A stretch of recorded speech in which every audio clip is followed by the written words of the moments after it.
har så en sætning, der lyder på, lad f af x lige med k gange g af x, hvor vores gx er den, der er differentiabel, og derfor er f af x differentiabel, og vores f mærke af x er lige med k gange g mærke af x. Når vi skal bevise vores sætning her, så er det vigtigt, at vi ved, at vores differenskvotienten har en grænseværdi for x gået med x0. Så kan vi skrive sådan her. Og det vil jeg gerne bevise.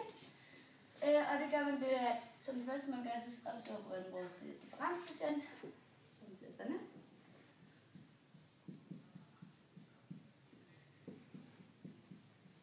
Yes.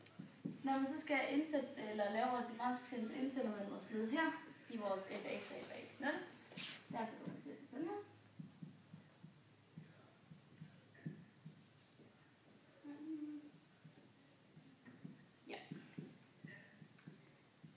Så det næste, det er så, at vi skal have reduceret vores sætning her. Og det gør man ved, at k ryger ud af vores ryg. Så det kommer til at se sådan her. Ja.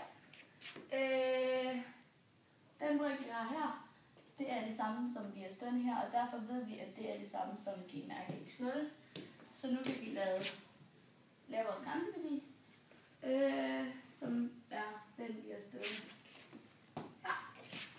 Og det bliver k gange g mærke af x0. For x er gået mod x. Her der har vi også beskrevet, at vores f af x, den er differentiabel, og det kan man